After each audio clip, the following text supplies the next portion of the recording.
जैसे सुख और खुशी जीवन का अभिन्न हिस्सा है, वैसे ही दुख भी जीवन का हिस्सा है। लेकिन दुखों से घिरे रहने वाले इंसान को ये जीवन नर्क लगने लगता है। उसे लगता है कि ये धरती ही नर्क है। किसी का बेटा उसकी बात नहीं मानता, किसी का पिता अपने बेटे की बात नहीं सुनता, किसी के प्रियजन की मृत्यु हो जाती है, और ऐसे ही तमाम तरह के दुखों से भरी हुई ये जिंदगी हमें नर्क लगने लगती है। लेकिन हम ये नहीं समझ पाते कि सुख और दुख एक ही सिक्के के दो पहलू हैं। दोस्तों, गौतम बुद्ध ने अपनी कहानियों के माध्यम से लोगों को इस सिक्के के दोनों पहलू सुख और दुख को समझाने की बहुत कोशिश की।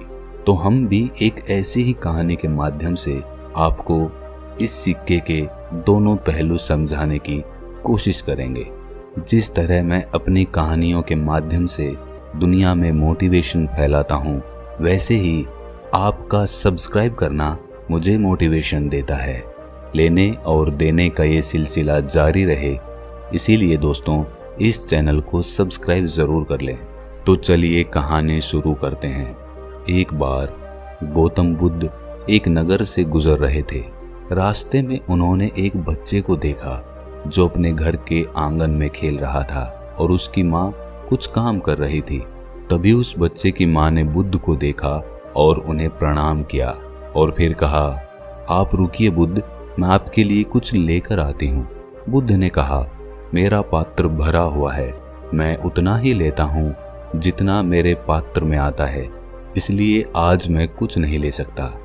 मैं कल फिर आऊँगा, तो मुझे कल दे देना। बुद्ध ने उस बच्चे के सर पर हाथ रखा और वहां से चले गए।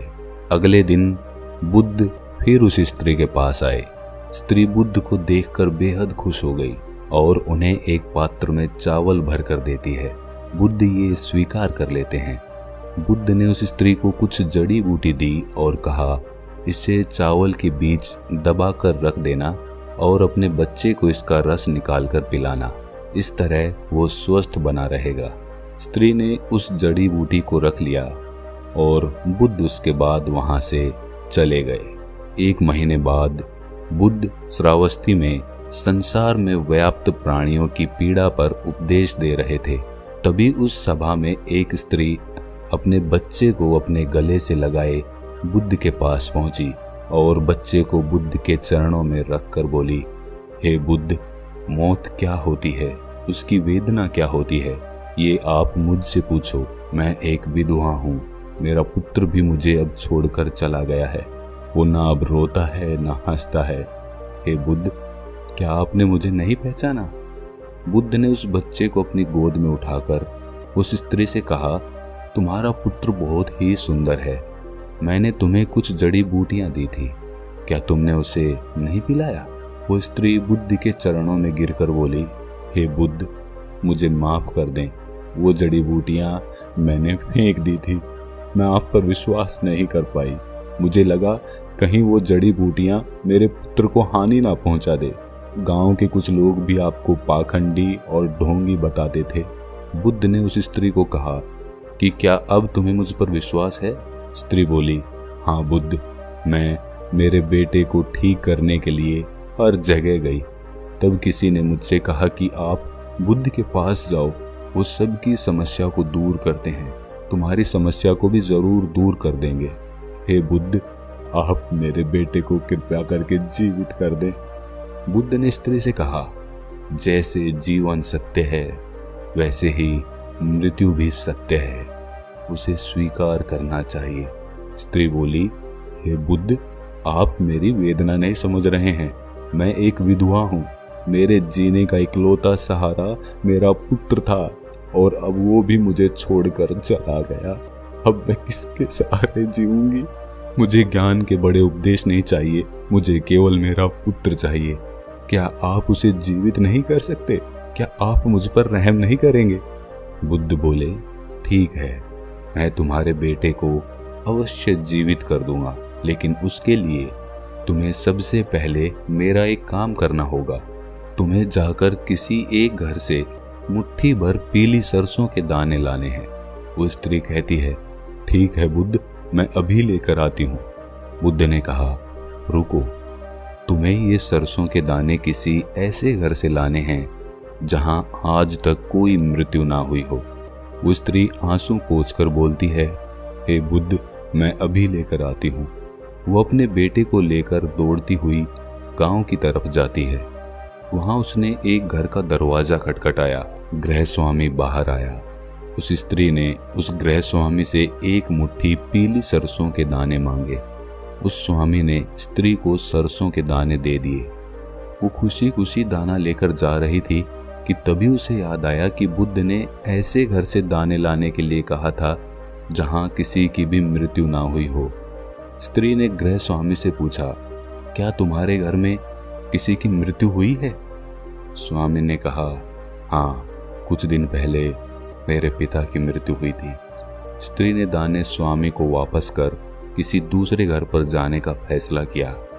दूसरे घर में जाकर उस स्त्री ने फिर से सरसों के दाने मांगे और पूछा कि क्या तुम्हारे घर में किसी की मृत्यु हुई है? आदमी ने कहा कि हाँ, आज से 10 साल पहले मेरा पूरा परिवार बाढ़ में बह गया था। केवल मैं अकेला जीवित रह गया और अब मैं अकेले अपनी जिंदगी का बोझ ढो रहा हूँ। उस स्त्री ने सोचा कि ऐसा घर कहाँ पे मिलेगा जहाँ पे किसी की भी मृत्यु ना हुई हो, लेकिन फिर भी उसने कोशिश जारी रखी, हार नहीं मानी। वो पूरे दिन सुबह से शाम तक पूरे गांव में घूमती रही, लेकिन उसे कोई भी ऐसा घर नहीं मिला जहां किसी की मृत्यु ना हुई हो। वो स्त्री रोते रोते अपने बेटे को गले से लगाकर बुद्ध के पास जा रही थी। तभी उसे रास्ते में एक शमशान घाट दिखा। उसने वहां जाकर अपने बेटे के लिए एक गड्ढा खोदना शुरू कर दिया। वो गड्ढा खोदती जा रही थी और रोती जा रही थी। उसके बाद उसने काफी देर तक अपने बेटे को निहारा और उसका माथा चूमते हुए उसने फिर उसी गड्ढे में अपने बेटे को दफन कर दिया और अपने आंसू पोंछकर बुद्ध के पास आ गई। बुद्ध उसी सभा में स्त्री का इंतजार कर रहे थे। वो बुद्ध के चरणों में गिरकर रोने लगी। उसके आंसू रुकने का नाम नहीं ले रहे थे। वो बस रोती जा रही थी।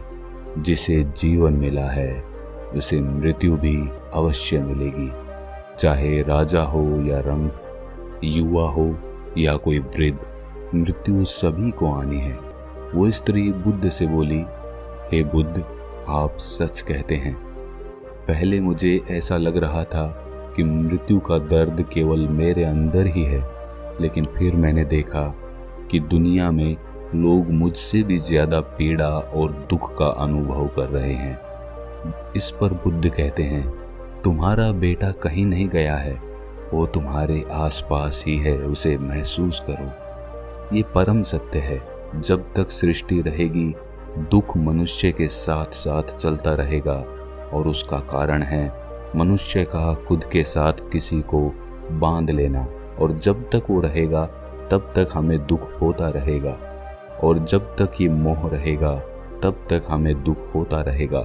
जब कोई वस्तु हमारे पास रहती है तो हमें उसकी कद्र नहीं होती, लेकिन जैसे ही वो हमसे दूर चली जाती है उसके ना होने का एहसास हमारे अंदर गहरी पीड़ा बना देता है और हम दुखी हो जाते हैं।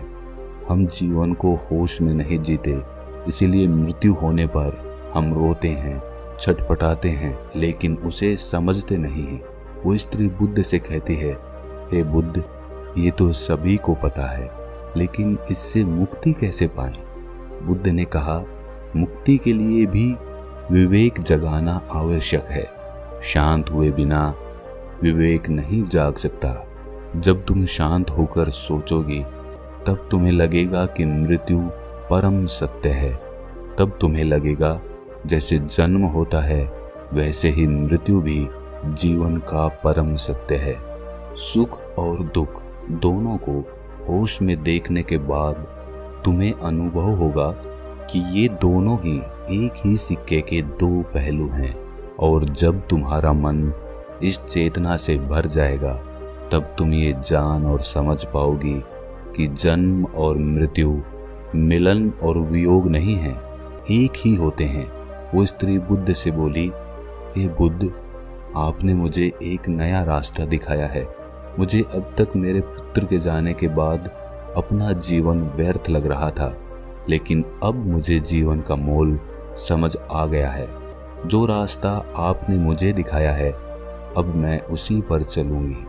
अगर ये कहानी आपको थोड़ी सी भी ज्ञानवर्धक लगी तो इसे अपने सगे संबंधियों, दोस्तों और मित्रजनों के साथ साझा ज़रूर करें और इस चैनल को सब्सक्राइब ज़रूर कर लें।